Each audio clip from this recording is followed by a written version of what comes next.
वक्फ संशोधन विधेयक पर विचार करने के लिए बनाई गई संयुक्त संसदीय कमेटी यानी कि जेपीसी की रिपोर्ट गुरुवार 13 फरवरी को राज्यसभा में पेश की गई।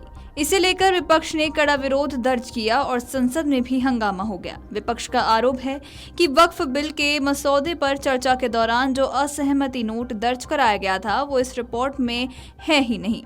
विपक्ष का दावा है कि जेपीसी की इस रिपोर्ट में गंभीर संवैधानिक खामियां हैं और ये रिपोर्ट पूरी नहीं है। हालांकि सत्ता पक्ष का दावा है कि रिपोर्ट में कोई भी काट-छांट नहीं हुई है और संयुक्त संसदीय समिति में विचार विमर्श और सहमति के बाद ही ये रिपोर्ट पेश की गई है, जिसे अब लोकसभा के पटल पर रखा जाएगा। इसको लेकर अब विपक्ष सत्ता पक्ष पर हमला पर है। आम आदमी पार्टी के राज्यसभा सांसद संजय सिंह ने भी कहा है कि मैं जेपीसी का सदस्य रहा था। ये अफसोस की बात है कि विपक्ष ने असहमति नोट दिया और विरोध दर्ज कराया, लेकिन उनके विरोध को शामिल नहीं किया गया। आपने जेपीसी रिपोर्ट को मजाक बना रखा है। आप हमारी राय से सहमत हो सकते हैं या असहमत हो सकते हैं, लेकिन लोकतंत्र के अंदर हर पार्टी को अपनी अपनी राय देने का हक है। तो आइए आपको भी सुनाते हैं कि संजय सिंह ने क्या कुछ कहा है। मैं इस जेपीसी कमेटी का मेंबर भी था और पूरी कार्रवाई में मैं शामिल रहा। जिस तरीके से इस जेपीसी की कार्रवाई को मजाक बनाया गया, जो स्टेक होल्डर्स नहीं है उनको बुला बुला के उनकी बातें दर्ज की गई और हम लोग जो मेंबर हैं जेपीसी के, पार्लियामेंट के भी मेंबर हैं, अपने पार्टियों का प्रतिनिधित्व करते हैं, हमने जो अपना पक्ष रखा, हमने जो अपना विरोध दर्ज कराया, उसको जेपीसी की रिपोर्ट में शामिल तक नहीं किया गया। ये संसदीय परंपराओं का, संवैधानिक मान्यताओं का खुलेआम मर्दन है, उसको कुचला गया है। दूसरी बात, ये अभी एक शुरुआत है मस्जिदों की जमीन कब्जा करने की, दरगाहों की जमीन कब्जा करने की, लेकिन इतिहास हमें माफ नहीं करेगा।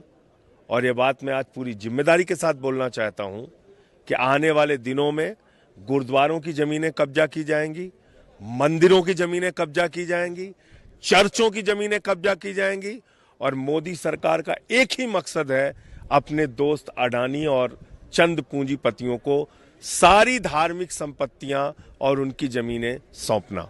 दरअसल लोकसभा में हंगामे के बीच उत्तर प्रदेश की डुमरियागंज से निर्वाचित भाजपा सांसद और संयुक्त संसदीय समिति के प्रमुख जगदम्बिका पाल ने सदन के पटल पर जेपीसी की रिपोर्ट पेश की। इसके बाद भारत माता की जय के नारे भी लगाए गए। इसके बाद गृह मंत्री अमित शाह ने कहा कि स्पीकर को रिपोर्ट का कोई भी हिस्सा रखने या हटाने का पूरा अधिकार है। उन्होंने कहा कि संसदीय कार्यप्रणाली और नियमावली को देखते हुए नीर विवेक के आधार पर स्पीकर को फैसला करना है, जिस पर भाजपा को कोई आपत्ति नहीं है। इसके बाद स्पीकर ओम बिरला ने भी कहा कि विपक्षी सांसदों की असहमतियों और सभी बयानों को संसदीय नियमावली के आलोक में जेपीसी की रिपोर्ट के साथ संलग्न किया गया है।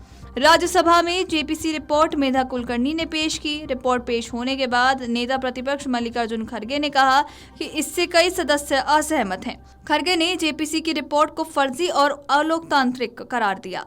उन्होंने कहा कि बाहर से सदस्यों को आमंत्रित कर बयान दर्ज किए जा रहे हैं। ऐसी असंसदीय रिपोर्ट को सदन की कार्यवाही का हिस्सा नहीं बनाना जाना चाहिए। खड़गे ने आगे कहा कि अगर रिपोर्ट में असहमति के स्वर को जगह नहीं दी गई है तो ऐसी स्थिति में इसे अस्वीकार किया जाना चाहिए। Video desk amarujala.com। Amar Ujala Jeevanjali के सारथी की मदद लें और महाकुंभ में स्नान जरूर करें।